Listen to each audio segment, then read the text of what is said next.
what this is about is electronic music, specifically the way that many synthesizers are used to play. I think we're not just today's music. Over the years, synthesizers have come a long way from when they started out as known. As we go through this, I'm going to do this picture here. Here's what some of the early synths look like. We're going to do a short history. We're going to play some demos. We're going to do some sequencing into the computers. We're going to sort of explore how this equipment works. But for those of you that are unfamiliar with the current generations of synthesizers, I think the best way to start this out is I'm going to do a short demo. I'm not going to play it. My computer's going to play it. I sequenced all this in one place. Let's do a quick run through and we'll continue on.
Synthesizers being played by a computer.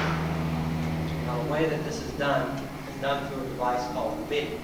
MIDI stands for Musical Instrument Digital Interface.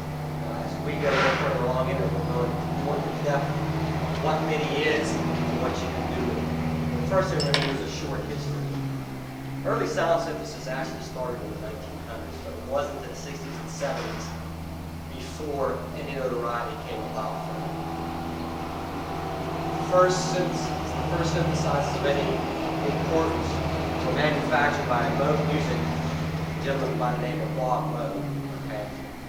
Here's a couple of pictures of him. This is Keith Emerson playing what's called a Moog modular synth. The reason they call it a modular, it's kind of hard to tell from the pictures, but all these lines here, these are all separate modules. Okay. And basically, each separate piece was manufactured and then actually had attachments to the machine to give you the sounds you want. You want to use this module with this envelope. You actually use passwords. They were large, they were very expensive. 1968, Record Car was taken out called Switched On Clock. I know none of you are probably going to even know what I'm talking about because the album was popular, but it's very dated for the kind of music I'm sure most users today. This kind of sounds that modular synthesizers made sort of sound like what you've heard, saxophone, and piano, and vibraphone, and different things coming from the memories. But back in the late 60s, early 70s, the other sounds they had to work with and stuff like that.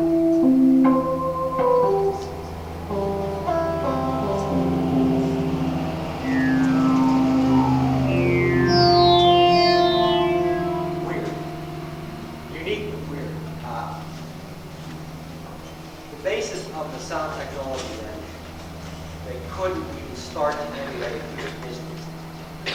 Today's trend in synthesizers is to emulate acoustic instruments. Okay? This is a digital sample, and right now I have a piano attached to it. Sounds pretty good like a piano. Back then, they couldn't even get close because of the technology. We're going to go over how the technology came about that the synthesizers turned into what they turned into today. 1973.